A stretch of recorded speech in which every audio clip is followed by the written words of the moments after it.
Experience the most critically acclaimed performance of the year in Hard Truths, a new film from the legendary Mike Leigh that reunites him with actress Marianne Jean-Baptiste for the first time since their award-winning Secrets and Lies.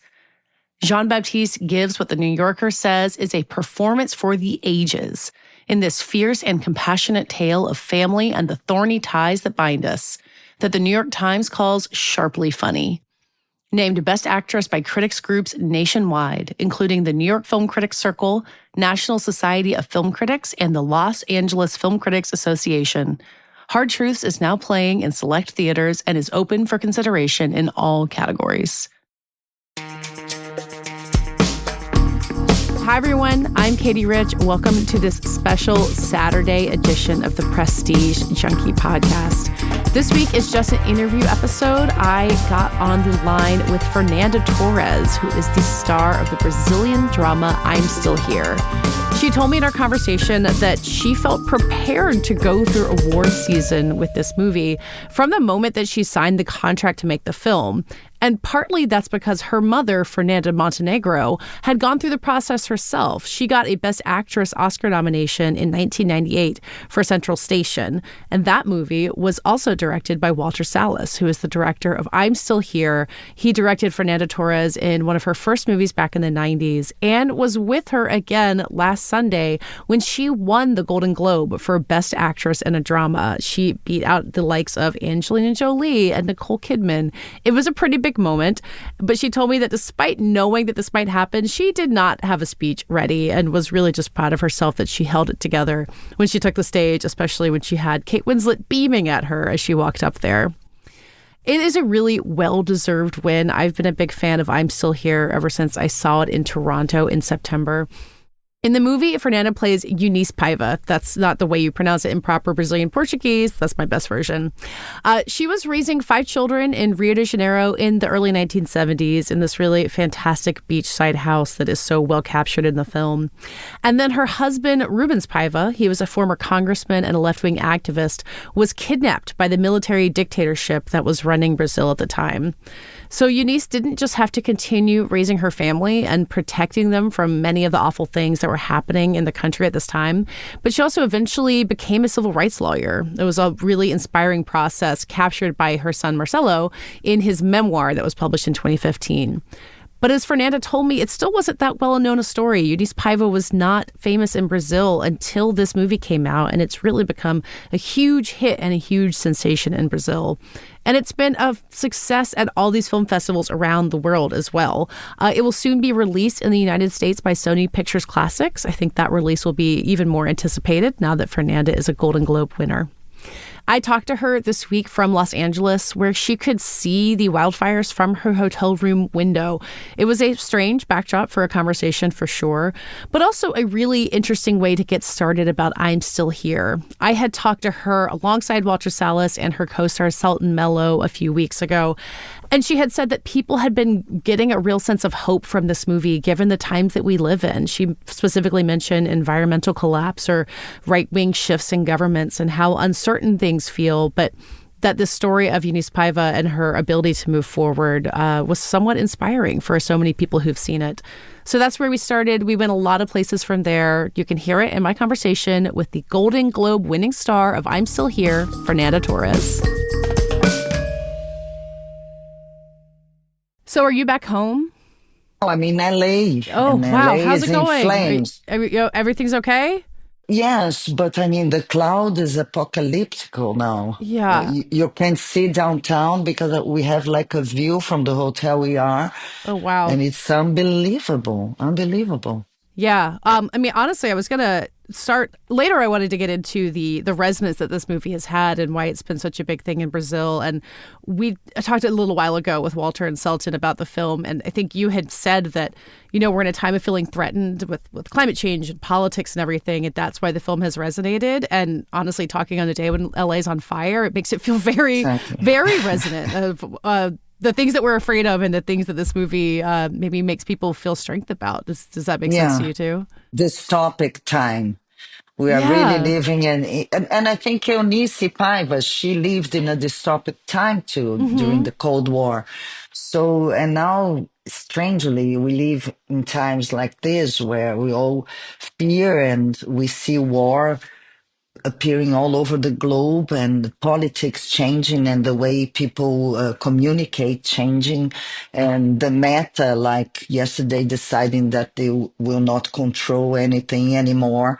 Mm-hmm. So everything is really strange. And Eunice, I think it's a kind of character that tells you how to say goodbye to your utopias and live in reality and find a way to reinvent yourself Mm-hmm. with the bad reality, even if it's tragic.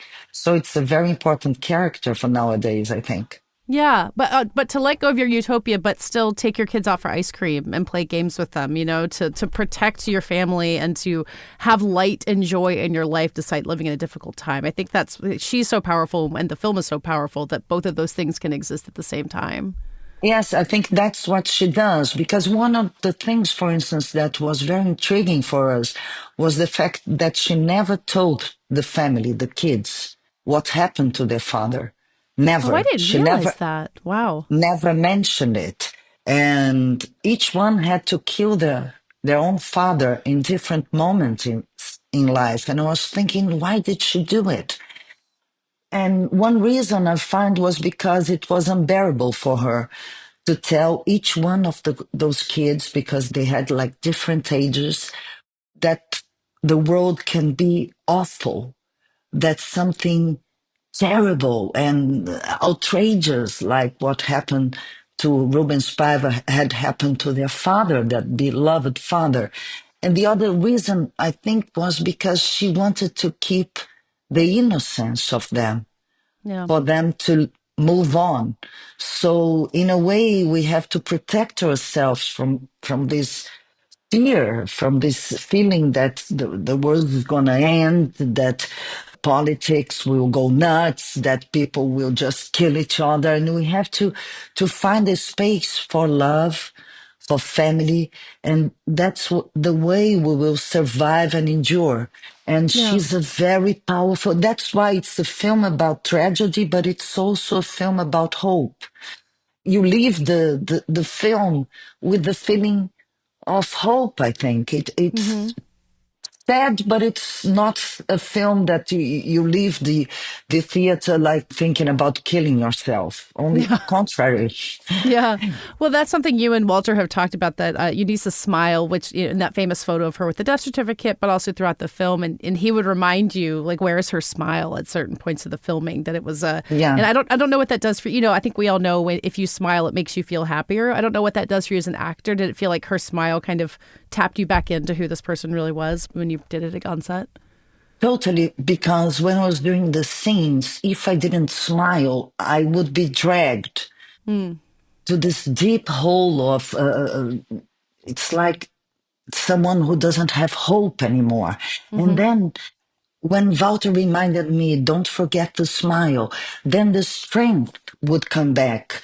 Because we're right, when we change our faces, it has an effect in our brain, in our emotions, and that's what actors deal. I mean, we deal with the body gestures, the body language, and that leads you to the emotions that you have to Mm-hmm. access. So the smile was a key thing in this character.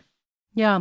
To rewind way back to the beginning, you said you and Walter have been friends for a long time. You worked together a while ago, and that when he brought I'm Still Here to you, you thought it was just to kind of read as a fellow writer and a fellow scriptwriter, right? Like you thought he just wanted your feedback on this. Is that something he had done before? Have you traded work back and forth together over the years? Yes, I mean, we did 30 years ago Foreign Land, and Foreign Mm-hmm. Land was a formative movie for all of us. I think Walter invented the way the director he is in Foreign Lands. Hmm. That's when he discovered that he would like to work as he did in documentaries with small crews, and that he wanted everybody to be invited to be a co-author of the movie. It doesn't matter if you were the cameraman, the actress. So it's a very collaborative Collaborative, yeah. work. And I could see later that he found himself, and the foundation of the way he directs was made in that movie. Then we did another one. He did Central Station, and I could feel that what he learned in foreign land, he has taken it throughout his life. Hmm. So I mean, we're friends, but in foreign land, I was asked to do some improvisations in order to work in the script, but not like this because I knew he was going to do this movie. I never thought he was going to invite me to do Eunice, and I really thought he was just asking me to read the script, a wonderful script, as a friend. Yeah. Well, and you had been writing, you'd written novels, you'd written for television. Where was acting on your priority list when this came for you? Were you looking for a role that was big like this? I mean, I acting is my main job. Mm. Of course, I became a writer, and then I was like writing things that I could work. I wrote a series, I wrote a script, but I was totally into acting. I have a monologue that I have been doing for a long time, so I was doing theater.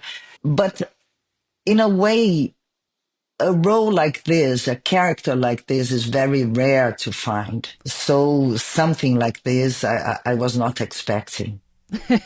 Was it scary in some way when something this big comes your way? That was not scary, but I felt a sense of responsibility, Yeah. not only with Walter, but mainly with this woman. I Hmm. mean, I felt that I had the responsibility because the woman that she had never had the will or the necessity of being recognized by who Hmm. she was. And the book was already that, but the film would be like, I would have to give her a face, a body. Yeah. And I had a deep sense of responsibility of not betraying her with cheap melodrama. Yeah. Well, and how does that responsibility shift when, you make this movie for Brazilian audiences who know Eunice Paiva, who know the story in some way, but then seeing it for, Americans or somewhere else who don't know the story at all? Do you feel that weight of responsibility even more with this movie being so widely seen? In Brazil, nobody knew about Is Eunice. that true? I mean, she's That's she's so powerful. It's crazy. That's the thing. And that's why Marcelo Rubens Paiva wrote the book, Yeah. because she was starting to have Alzheimer and he could feel that her memory would be gone. And together with her memory, the memory of the country. And he thought that it was his responsibility to write it down so people wouldn't forget. So nobody knew. Rubens Paiva was just this picture. All we had of Rubens Paiva was this picture as the father of Marcelo, who had been tortured and killed during the dictatorship. But the big audience didn't know anything about them. Yeah. So it was a bit similar in Brazil and in other countries. Of Well, course, in other countries, nobody knows about the dictatorship or whatever. And when I talk about the movie, I like to relate the story not to the dictatorship that happened in Brazil, but to the period of the Cold War. I think hmm. Eunice is a victim of the Cold War, of a Hmm. dystopia that the whole world was living. Yeah. Well, and Selton Mello, who plays Rubens, your co-star, had described it as a film about memory in a country without memory. I think he said it that plainly. And I think the way that we remember the past, not just for, like you said, the Brazilian dictatorship, but deal with the past and remember things that have happened. I think every country is bad about that in its own way, about understanding how the past works. Do you feel like this movie is helping in some way with preserving memory or, having people look back at this kind of Totally, thing? because you have a whole new generation who was raised in democracy, so they don't have a clue about what does it really means to Mm, live in a place where human rights and civil rights are just suspended. They didn't know anything about it. And sadly, democracy didn't solve our problems yeah. because we have like deep problems. So, Sure. and this young generation, in a way, started to be convinced that perhaps democracy was a problem.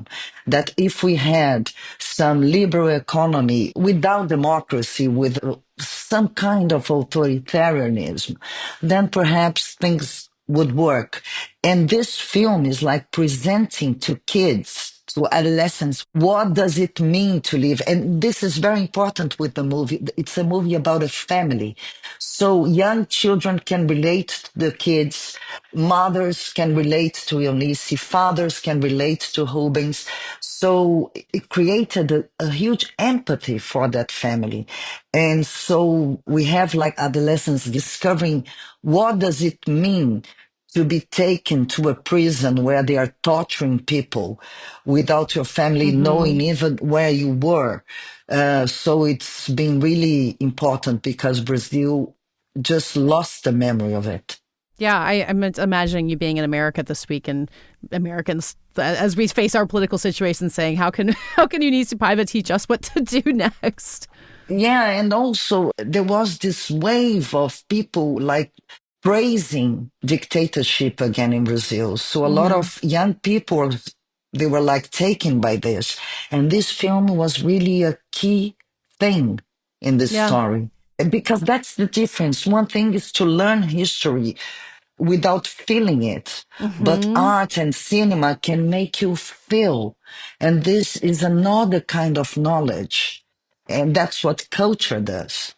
Well, that's the beautiful thing about this way this movie is structured is you live with this family, you feel what it's like to be in their house. Walter Salles obviously knew this family at that point, so he's recreating that. And you've talked a little before about the work that you did, where you guys lived in that house, you rehearsed, you created that family, and as an actor, you've presumably done things like that before. But what was that process for you guys of not just rehearsing and getting to know your character, but building an entire family before this movie started? Yes, the whole thing. I mean, the house is a character. Yeah. I always like to say the house didn't smell like a film set. The house smelled like garlic, like cigarettes. It smelled like the house where I lived in when I was a child. I could be the young girl in the movie. I was Mm. that age at that time. So this familiarity with the Rio de Janeiro that I knew from my heart was already there. Every day when I left my home and went to shooting, I was thinking it was like a time travel. You Yeah. see, to Yeah. go back to the Rio that I grew up. And then the relationship with the kids, the young actresses that played the girls, I felt so much like them. I mean, they are starting their careers and they were having the chance to work with Walter Salles in this Mm. amazing script. So I could feel me as a young Oh, yeah. actress. Yeah. And that created this a feeling of like them being me and being my kids. And we had a great coach, Amanda Gabriel, who created this feeling of family. So it was a very strange experience, different Yeah. from just doing a role.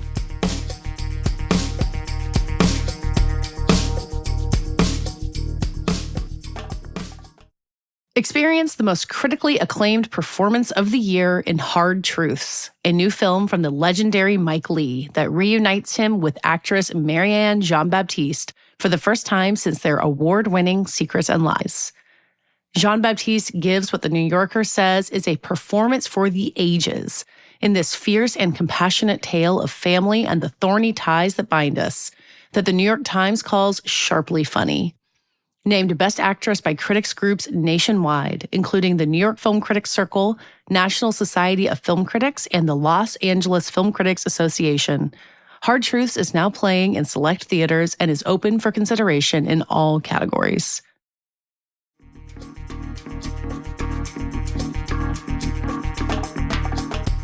So now that you are Walter Salles' friend, not a young actress in all of working with him, how has your working relationship changed? When you step back on set together, is it different than it was in the first time around?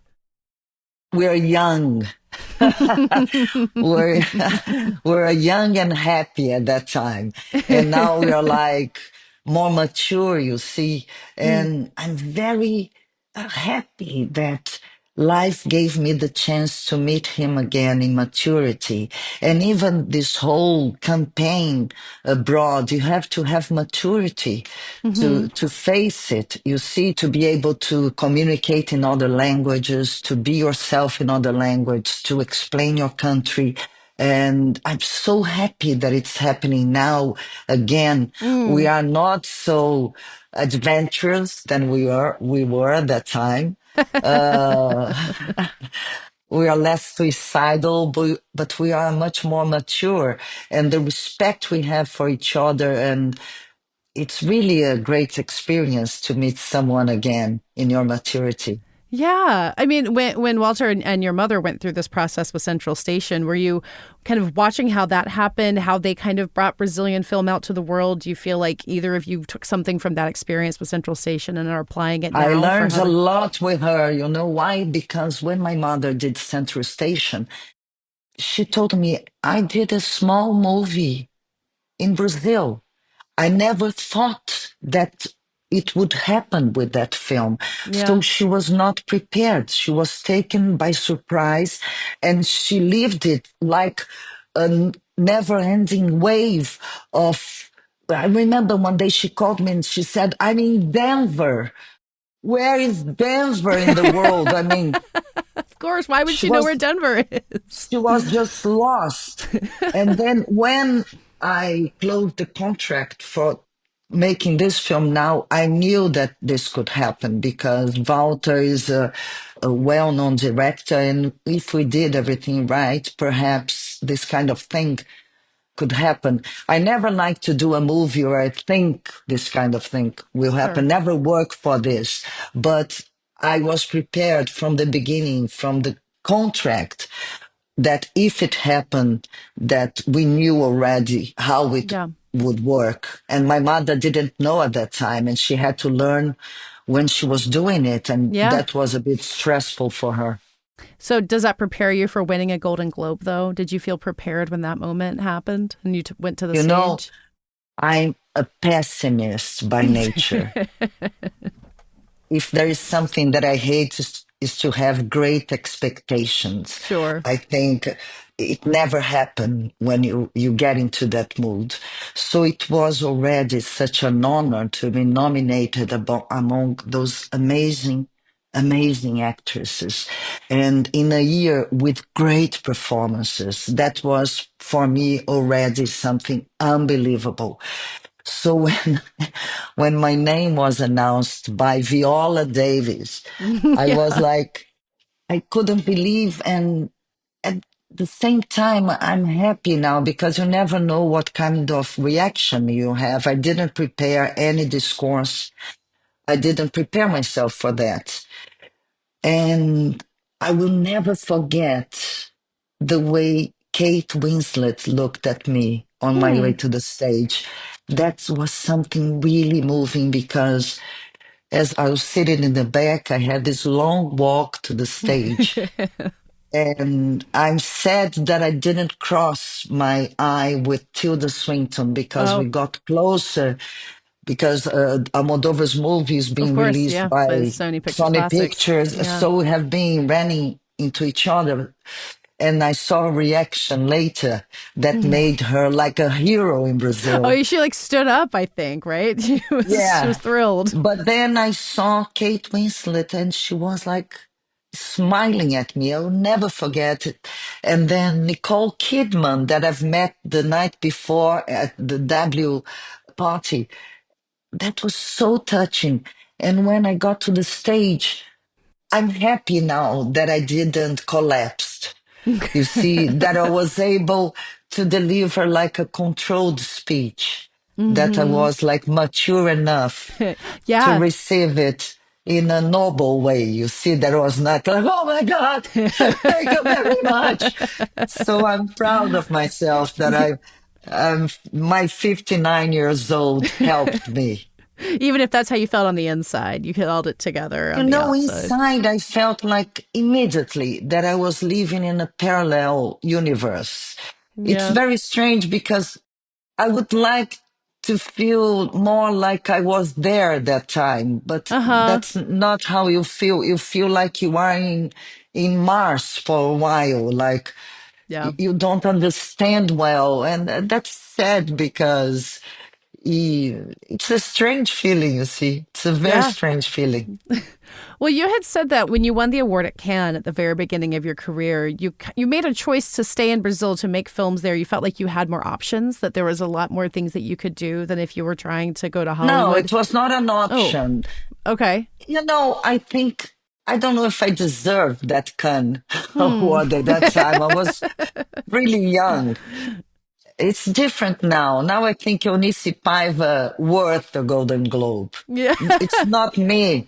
It's Eunice Paiva. You see, I think she deserves it. But it was not a choice because the film was never a big thing It in wasn't the like world. this. Yeah. Yeah, so, and together it's more than that. When I went back to Brazil, cinema was over because we Mm, had a new president that just destroyed the film industry. So yeah. what I did was I went to this small theater to do Orlando by Virginia Woolf with a theater group. That's another Tilda Swinton connection, Orlando. Yeah, and You have that in common.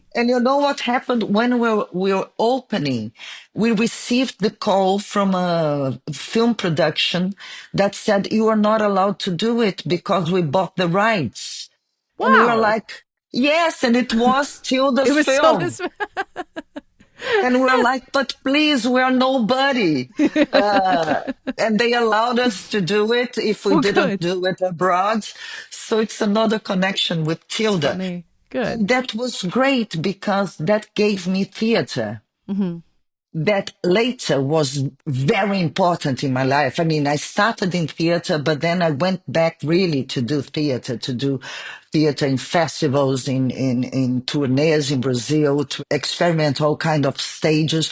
So, sometimes life is very strange because after Cannes, I thought that my life would be in cinema, and then cinema was over and I had to reinvent myself again, Yeah. Well, now, like Eunice had to do. yeah. Well, and does it feel now that you're in Los Angeles, you're talking to Hollywood people, does it feel different now? Do you feel like we might see you in American movies this time around, given the attention I'm Still Here has gotten? I like to say that, man, I'm 59 with an accent. So I don't know. I think there's got to be something out there. There's But two.